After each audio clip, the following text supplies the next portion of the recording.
Hi hello ನಮಸ್ತೆ, ನಾನು ನಿಮ್ಮ ಜಮೀಲ್ ಸಾಗರ್. ಸುದ್ದಿಮನೆ ಡಿಜಿಟಲ್ ಮೀಡಿಯಾಕ್ಕೆ ಸ್ವಾಗತ. ಕಬ್ಬಿಗೆ ಸೂಕ್ತ ದರ ನಿಗದಿ ಮಾಡುವಂತೆ ಒತ್ತಾಯಿಸಿ ರೈತರು ಸಾಗರದ ವರ್ದಹಳ್ಳಿ ಕ್ರಾಸಿನಲ್ಲಿ ರಾಷ್ಟ್ರೀಯ ಹೆದ್ದಾರಿ ತಡೆದು ಪ್ರತಿಭಟನೆ ನಡೆಸಿರುವ ಘಟನೆ ಗುರುವಾರ ನಡೆದಿದೆ. ಶಿವಮೊಗ್ಗ ಜಿಲ್ಲೆಯ ಸಾಗರ ತಾಲೂಕಿನ ವರ್ದಹಳ್ಳಿ ಕ್ರಾಸಿನಲ್ಲಿ ಕರ್ನಾಟಕ ರಾಜ್ಯ ರೈತ ಸಂಘ ಹಾಗೂ ಹಸಿರು ಸೇನೆ ಶಿವಮೊಗ್ಗ ಜಿಲ್ಲಾ ಘಟಕ ಹಾಗೂ ತಾಲೂಕು ಘಟಕದಿಂದ ಶುಕ್ರವಾರ ಬೆಳಗ್ಗೆ ರೈತ ಸಂಘದ ಜಿಲ್ಲಾ ಅಧ್ಯಕ್ಷ ದಿನೇಶ್ ಶಿರ್ವಾಳ್ ನೇತೃತ್ವದಲ್ಲಿ ಕಬ್ಬಿಗೆ ಸೂಕ್ತ ದರ ನಿಗದಿ ಮಾಡುವಂತೆ ಒತ್ತಾಯಿಸಿ ರಾಷ್ಟ್ರೀಯ ಹೆದ್ದಾರಿ ತಡೆದು ಪ್ರತಿಭಟನೆ ನಡೆಸಿ ಸಾಗರ ಉಪವಿಭಾಗ ಅಧಿಕಾರಿಗಳ ಮೂಲಕ ರಾಜ್ಯ ಸರ್ಕಾರಕ್ಕೆ ಮನವಿ ಸಲ್ಲಿಸಲಾಯಿತು.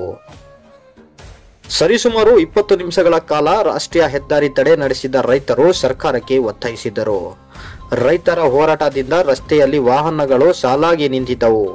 ಆದ ಕಾರಣ ಉಪವಿಭಾಗ ಅಧಿಕಾರಿ ವೀರೇಶ್ ಕುಮಾರ್ ತಮ್ಮ ವಾಹನ 50 ಮೀಟರ್ ದೂರದಲ್ಲಿಯೇ ನಿಲ್ಲಿಸಿ ನಡೆದುಕೊಂಡು ಬಂದು ರೈತರ ಬಳಿ ಮನವಿ ಸ್ವೀಕರಿಸಿರುವ ಘಟನೆ ನಡೆದಿತ್ತು.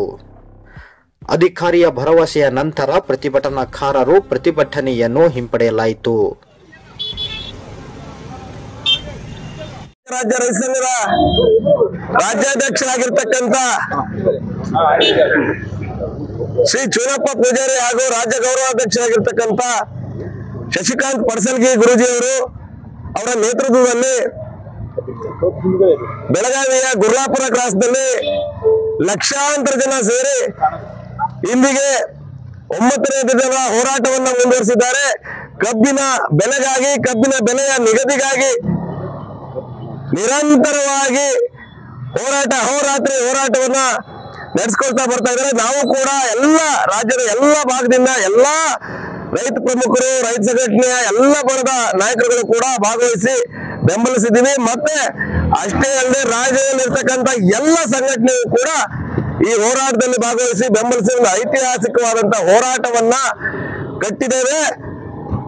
ಈಗ ಸರ್ಕಾರ ಸುಮಾರು 6-7 ದಿನಗಳಿಂದ ಯಾವುದೇ ಪ್ರತಿಕ್ರಿಯೆಯನ್ನ ಕೊಡದೆ ನಿನ್ನೆಯಿಂದ ದಯವಿಟ್ಟು ಈ ಹೋರಾಟವನ್ನ ನಿಲ್ಲಿಸಿ ನಮ್ಮ ರಾಜ್ಯಾಧ್ಯಕ್ಷರು ರಾಷ್ಟ್ರೀಯ ಹೆದ್ದಾರಿ ತಡೆಗೆ ಕರೆ ಕೊಟ್ಟಿದ್ರು. ಹಾಗಾಗಿ ನಿನ್ನೆ ಮಧ್ಯಾಹ್ನದಿಂದ ದಯವಿಟ್ಟು 2 ದಿನ ಸಮಯಾವಕಾಶ ಕೊಡಿ, ಇವತ್ತು ಮಾತುಕತೆಗೆ ಬನ್ನಿ, ಕಾರ್ಖಾನೆ ಮಾಲೀಕರನ್ನು ಕರೆಸಿ ಮಾತುಕತೆ ಮಾಡ್ತೇವೆ, ನೀವು ಬನ್ನಿ ಅಂತೇಳಿ ಕರೆದಿದ್ದಾರೆ. ಹಾಗಾಗಿ 2 ದಿವಸಗಳ ಕಾಲ ರಾಷ್ಟ್ರೀಯ ಹೆದ್ದಾರಿಯನ್ನು ಸಂಪೂರ್ಣ ಬಂದ್ ಮಾಡಿ ಮಾಡ್ತಕ್ಕಂಥ ಹೋರಾಟವನ್ನ ಮುಂದೂಡಿದ್ದಾರೆ.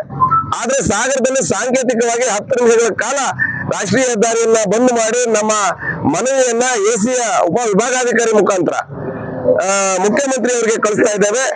ಸರ್ಕಾರ ಕಬ್ಬಿಗೆ ಬೆಲೆ ನಿಗದಿ ಮಾಡಲೇಬೇಕು. ಕಬ್ಬಿನ ಬೆಲೆ 3,500 ರೂಪಾಯಿ ಟನ್, 1 ಟನ್ ಕಬ್ಬಿಗೆ ಕೊಡಲೇಬೇಕು. ಕಾರ್ಖಾನೆ ಮಾಲೀಕರು ಕೊಡ್ಲಿಕ್ಕೆ ಒಪ್ಪದೇ ಇದ್ರೆ ಸರ್ಕಾರ ಬೆಂಬಲ ಬೆಲೆಯನ್ನ ನೀಡಿ 3,500 ರೂಪಾಯಿ ಬೆಲೆಯನ್ನ ಕೊಡಲೇಬೇಕು ಅನ್ನೋ ಒತ್ತಾಯವನ್ನ ಇವತ್ತಿನ ಹೋರಾಟದಲ್ಲಿ ಮಾಡೋರಿದ್ದೇವೆ. ಬೆಳಗಾವಿ ಜಿಲ್ಲೆಯ ಮಾಡಲ್ಪುರ ತಾಲೂಕಿನ ಗುರ್ಲಾಪುರ ಕ್ರಾಸಲ್ಲಿ ಇವತ್ತು ಮೂಡಲಗಿ ತಾಲೂಕಿನ ಗುರ್ಲಾಪುರ ಕ್ರಾಸಲ್ಲಿ ರಾಜ್ಯ ರೈತ ಸಂಘ ಸುಮಾರು 9 ದಿನಗಳಿಂದ ಕಬ್ಬಿಗೆ ಒಂದು ಗೌರವಯುತವಾದ ಬೆಲೆಯನ್ನ ನಿಗದಿಪಡಿಸಬೇಕು ಮತ್ತು ಕಾರ್ಖಾನೆಯಲ್ಲಿ ಉಳಿದಿರುವ ಏನು ರೈತರ ಹಣವನ್ನ, ಬಾಕಿ ಇರುವ ಹಣವನ್ನ ಕೂಡಲೇ ಪೇಮೆಂಟ್ ಮಾಡಬೇಕಂತ ಉದ್ದೇಶದಿಂದ ಇವತ್ತು ಒಂದು ದೊಡ್ಡ ಹೋರಾಟವನ್ನು ಇವತ್ತು ಹಮ್ಮಿಕೊಂಡಿರ್ತಾರೆ. ಆ ಹೋರಾಟವನ್ನು ಬೆಂಬಲಿಸಿ ಶಿವಮೊಗ್ಗ ಜಿಲ್ಲಾ ರೈತ ಸಂಘ ಇವತ್ತು ಸಾಂಕೇತಿಕವಾಗಿ ರಾಜ್ಯ ಹೆದ್ದಾರಿಯನ್ನು ತಡೆಯುವ ಮೂಲಕ ಒಂದು ಹೋರಾಟಕ್ಕೆ ಬೆಂಬಲವನ್ನು ಕೊಡ್ತಾ ಇದ್ದೇವೆ. ನಮ್ಮ ಕರ್ನಾಟಕ ರಾಜ್ಯಾದ್ಯಂತ ಈ ಕಬ್ಬು ಬೆಳೆಗಾರರ ಬೇಡಿಕೆಗಳನ್ನ ಈಡೇರಿಸಬೇಕು ಅಂತ ಹೇಳಿ ಏನು ಈ ಹೋರಾಟ ನಡೀತಾ ಇದೆ. ಈ ಹೋರಾಟಕ್ಕೆ ಪೂರಕವಾಗಿ ನಮ್ಮ ಸಾಗರ ತಾಲೂಕಿನ ರೈತ ಸಂಘ ಮತ್ತೆ ಇನ್ನಿತರ ನಾಗರಿಕರನ್ನು ಒಳಗೊಂಡಂತೆ ಈ ಬೆಂಬಲ ಸೂಚಿಸುವುದಕ್ಕೆ ಏನು ಸಾಂಕೇತಿಕವಾಗಿ ತಾವೇನು ಹೋರಾಟ ಮಾಡ್ತಾ ಇದ್ದೀರಿ, ತಮ್ಮ ದನಿಯನ್ನ ನಾನು ಮಾನ್ಯ ಜಿಲ್ಲಾಧಿಕಾರಿಗಳ ಮುಖಾಂತರ ಪತ್ರ ಮುಖೇನ ಸರ್ಕಾರಕ್ಕೆ ಮುಟ್ಟಿಸುವಂತ ಕಾರ್ಯ ಮಾಡ್ತೀನಿ. ಆದ್ರಿಂದ ಈ ಹೋರಾಟನ ಇಲ್ಲಿಗೆ ನೀವು ತಡೆಗೊಳಿಸಿ ನಮ್ಮ ತಾಲೂಕು ಆಡಳಿತದ ಜೊತೆಗೆ ತಾವು ಕೈ ಜೋಡಿಸಿ ಖಂಡಿತವಾಗ್ಲೂ ನಿಮ್ಮ ಇದನ್ನೇನಿದೆಯೋ ಬೇಡಿಕೆಗಳೇನಿದಾವಲ್ಲ ನಾವು ಸರ್ಕಾರದ ಹಂತಕ್ಕೆ ಮಾನ್ಯ ಜಿಲ್ಲಾಧಿಕಾರಿಗಳ ಮುಖಾಂತರ ಪತ್ರ ಮುಖೇನ ರವಾನಿಸುವಂತ ಕೆಲಸ ಮಾಡ್ತೀವಿ.